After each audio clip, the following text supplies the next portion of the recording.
You say what? Like up here, like. Oh. I think the fence always in. Here we go. Yes, we got lions. Go fish. Which I'm good for more. Oh, look at well, that's sweet stuff. Check it out. I know, it's actually not bad. It's not working. Weird. Oh gosh. Oh, it's up. That's not like. Is this? I wonder.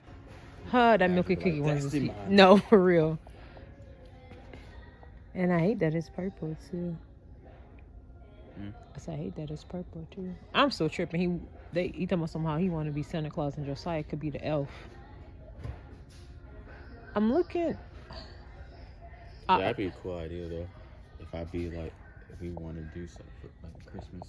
That would be fun. Yeah. I'd be Santa, and they'd be dressed up as elf. Well, Elijah told you he's Santa, so you gonna be his little helper.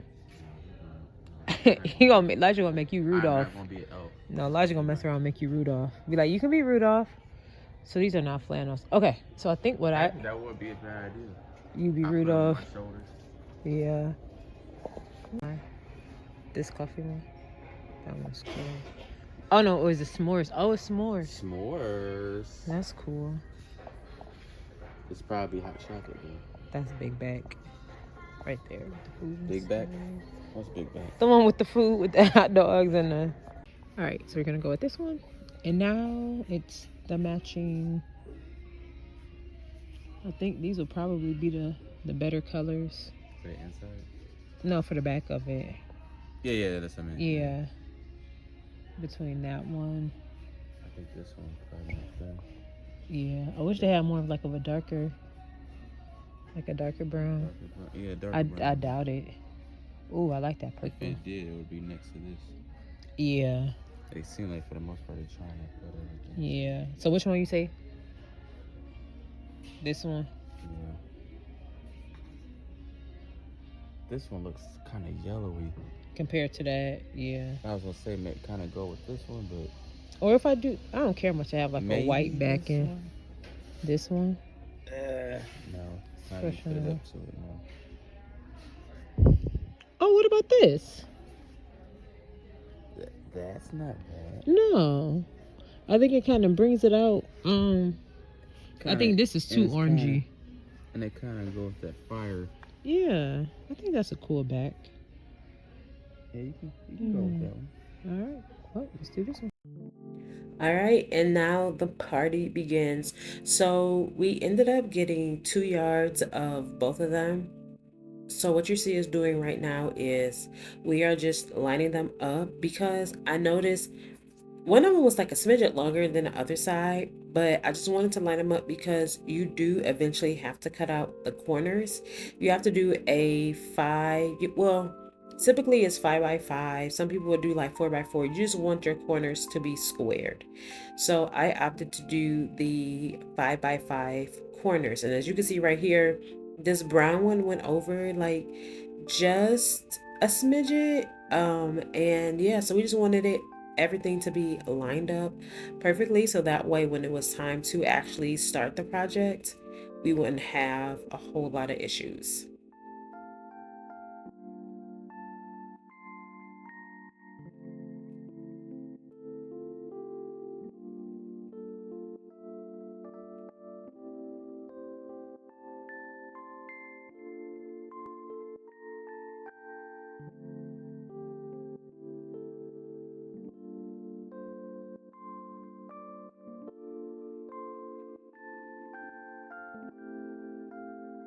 Okay, so this is the part I was talking about with our corners. So we measured out all 4 of our corners 5 inches by 5 inches to make it a perfect square. And after we cut out the corners, we went through each each side, and we made 1-inch slits, which you will see that shortly. So each corner was 5 by 5, and then we cut 1-inch, I don't want to say slits, but let's just say that for lack of better words right now. We cut them all 1 inches apart.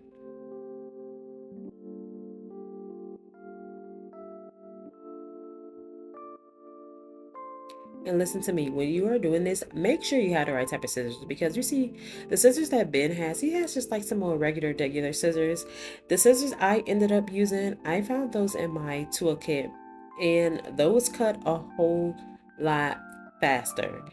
So make sure you have like the sharpest of sharpest, or honestly, y'all, if you do this project and if you feel like you're going to do this project again, it's not even if you sew or if you just like do clothes or anything like that. If you plan on doing something like this again, I definitely recommend getting some real fabric scissors, or even like the what is it called, like the fabric cutter.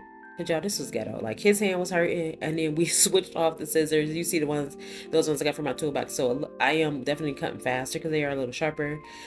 But once we switched them, my hand was hurting, and I was like, oh no, this for the birds. So lesson definitely learned.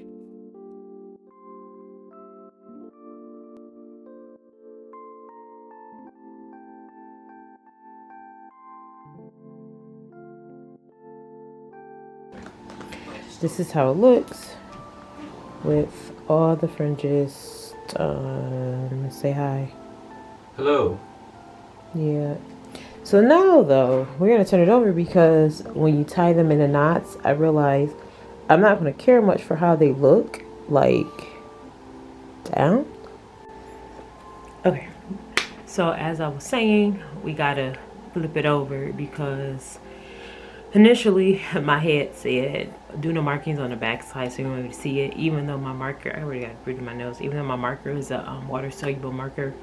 We could have did it on the other side, but when you tie the knots, they have a different look, like the front versus the back, and I want the round part. So we're gonna do them like a balloon. So I want the round part to be on the top, and then that little crisscross fold part be on the back of it. So yeah, so we're gonna go ahead, we're gonna flip it, and then we're going to do the knots. And I'm about to hurry up because my battery is running low per usual, but that's 4K for you. Okay, so we are going to do it like a balloon. So now there are some ways how you can tie it. Of course, you can do we're not going to keep this. You can do it like this, which is fine, but this is going to leave you with wider fringes. I don't want wider fringes, at least not for this one. So we are going to do it like a balloon. So you got your, make sure they are as even as possible. So you do your down and then around, and I know I am a horrible teacher when it comes to stuff like this, but yeah, you're just gonna pull it through, then push the knot as close to the bottom as possible, and there's that. So pretty much, this is not even pretty much, I should just say this is what we're going to be doing, going across the whole blanket. The goal is to get them all as even as possible, but if not, it is okay. And now you can see why I was talking about what if we do the colored side or the decorative side up, you can still see the decorative part. And then yeah, so okay, this is going to be a lot of work, but it's going to be so pretty when it's done. I can't wait. It's like 2 down and 1,000 more to go, but we got this. So the biggest thing, oh, I was about to mess that up. So the biggest thing is just really making sure we're wrapping the right ones to keep them even. So yeah. Okay, so we in fact didn't have this, because when I tell y'all, oh my gosh, it took us forever. I mean, it took us forever to do this blanket, but we had to actually take a lot of the fringes apart because for whatever reason, we were not on one accord. Yeah, these two flushes was not one flush that night. We were definitely two flushes because there was 2 different knots going on, and I'm sorry, but I wanted my blanket to be a certain way, and I was all up in my feelings. And so this wonderful husband of mine, I just let his man. My man. He actually stayed up later to fix the problem. And he actually ended up finishing the blanket for me, and I was so well. He did 3/4 of the blanket, and then I just went back and I finished it up myself. But yeah, I mean, honestly, like, it is a time consuming project, but if you're doing it with someone, it is a lot of fun. Make sure you put it on a good TV show or a movie, get you some snacks, and just hang out. And honestly, like if you are married, it is a great quality time. If that is one of your love languages, it is a great time to spend quality time together. But here is how it looks when it's done. This is how it looks like when it is folded around you. And then if you do decide to like just chill out like on a couch, this is how it looks. When I tell y'all, it is so warm and it is so cozy. And then I got something special for y'all at the end. Here we go. Ooh, ooh, hey, hey. All right, thank you guys so much for watching. I'll see you all in the next video.